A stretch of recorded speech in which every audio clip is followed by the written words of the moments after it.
Hello boys, welcome to my YouTube channel. Tamil Nadu அரசுலேருந்து புதுசாக ஒரு job notification வெளியிட்டிருக்காங்க. 8th பாஸ் பண்ணதுலேருந்து எம்பிபிஎஸ் படிச்சிருக்க வரைக்கும் எல்லா வேகன்சிக்குமே எடுக்கிறாங்க. அது எல்லாமே ஒரே நோட்டிஃபிகேஷனில் வெளியிட்டிருக்காங்க.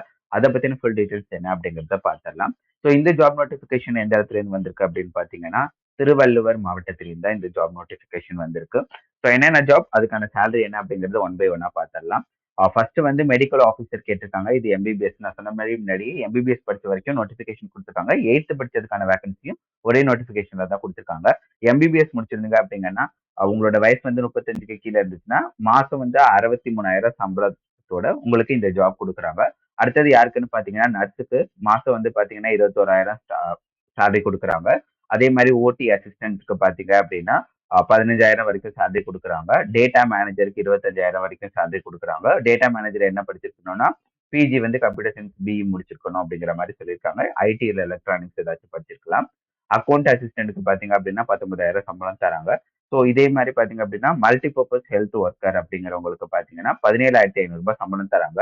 இந்த ஜாப்க்கான என்ன தகுதி அப்படின்னு பாத்தீங்கன்னா 12th வந்து பயாலஜில பாட்னில சுவாலஜி படிச்சிருக்கணும். அதே மாதிரி தமிழ் மீடியத்துல கண்டிப்பா படிச்சிருக்கணும்னு சொல்றாங்க. என்னதுன்னா 10th லெவல் வரைக்கும் அப்படின்னு சொல்லியிருக்காங்க. ஸோ அது இல்லாம வேற என்னென்ன அப்படிங்கிற டீட்டெயில்ஸுமே இந்த இடத்துல கொடுத்துருக்காங்க, நீங்க பாத்துக்கலாம். அதே மாதிரி இங்க பாத்தீங்கன்னா MMU cleaner multipurpose hospital worker அப்படின்னு போட்டுட்டு 11,000 சம்பளம் தராங்க. இவங்க வந்து மினிமம் 8th படிச்சிருந்தாலே போதும், தமிழ் எழுத படிக்க தெரிஞ்சிருக்கணும். ஸோ உங்களோட மினிமம் குவாலிஃபிகேஷன் 8th இல்ல 10th இருக்கு அப்படிங்கிற பட்சத்துல நீங்க இந்த ஜாப்க்கு அப்ளை பண்ணிக்கலாம். அதே மாதிரி பாத்தீங்க அப்படின்னா டிரைவர் ஜாப் போட்டிருக்காங்க. டிரைவருக்கு 17,500 சம்பளம். 8th படிச்சிருந்தாலே போதும். ஹெவி வெஹிக்கிள்ஸ் வந்து ஓட்ட தெரிஞ்சிருக்கணும் அப்படின்னு சொல்லியிருக்காங்க. ஸோ நெக்ஸ்ட் பாத்தீங்க அப்படின்னா லேப் டெக்னீஷியன் உங்க எல்லாருக்குமே தெரியும். லேப் டெக்னீஷியனுக்கு 17,000 சம்பளம். அதுக்கு தேவையான கோர்ஸ் நீங்க வந்து கம்ப்ளீட் பண்ணியிருக்கணும். கீழே முக்கியமான இன்னொரு வேகன்சி என்ன அப்படின்னு பாத்தீங்கன்னா இந்த யோகா அண்ட் நேச்சுரல் தெரப்பியோட அட்டெண்டரா வேலை பார்க்கணும். அட்டெண்டர்னா வரவங்க எல்லாரோட பேரை எழுதுறது அந்த மாதிரியான பேசிக் ஒர்க் தான் இருக்கும். இதுக்கும் பாத்தீங்க அப்படின்னா மினிமம் 8th படிச்சிருந்தா போதும், சம்பளம் வந்து 10,000 தராங்க.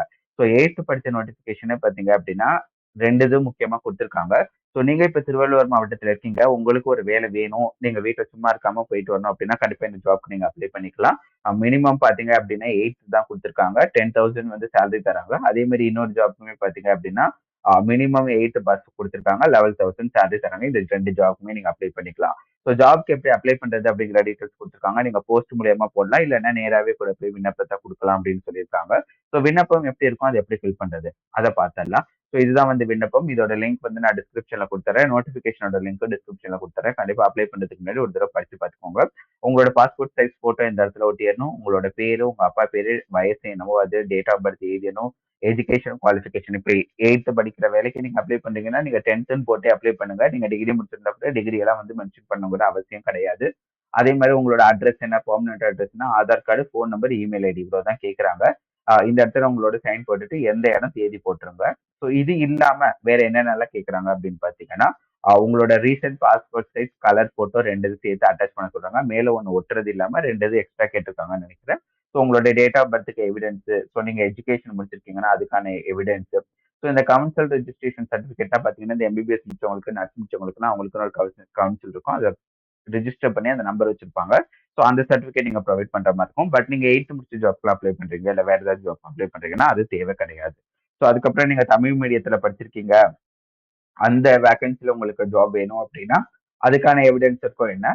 அதுக்கப்புறம் உங்களோட ப்ரூஃப் ஆஃப் ரெசிடென்சி, உங்களோட ஓட்டர் ஐடி, ஆதார் கார்டு, அந்த அட்ரஸ் நீங்க எந்த அட்ரஸ்ல இருந்து அப்ளை பண்ணிக்கலாம் அந்த அட்ரஸ்ல இருக்கணும் கண்டிப்பா. ஸோ அந்த மாதிரி பேசிக் டீட்டெயில் கொடுத்துருக்காங்க. இது எல்லாமே அட்டாச் பண்ணிட்டு நீங்க இந்த ஜாப்க்கு அப்ளை பண்ணலாம். ஸோ நான் முன்னாடி சொன்ன மாதிரி பார்த்தீங்கன்னா எம்பிபிஎஸ்ல இருந்து 8th படிச்ச வரைக்கும் இந்த ஜாப்க்கான வேகன்சி கொடுத்துருக்காங்க. உங்களுக்கு என்ன ஜாப் வேணுமோ நீங்க அப்ளை பண்ணிக்கலாம். இன்னொரு முக்கியமான விஷயம், இது வந்து பெர்மனன்ட் ஜாப் கிடையாது. இது வந்து டெம்பரரி ஜாப் மாதிரி தான் கொடுத்துருக்காங்க. ஸோ நீங்க இப்போதைக்கு ஒரு ஜாப் நீங்க ஜாயின் பண்ணணும், அதுல இருந்து ஒரு எக்ஸ்பீரியன்ஸ் கெயின் பண்ணிட்டு நாளடைவில் வேற ஏதாச்சும் ஜாப் பண்ணணும் அப்படின்னா கண்டிப்பா நீங்க இந்த ஜாப் ட்ரை பண்ணலாம். ஸோ நெக்ஸ்ட் வீடியோல இந்த மாதிரி புதிய அப்டேட்டோட பார்க்கலாம். பை.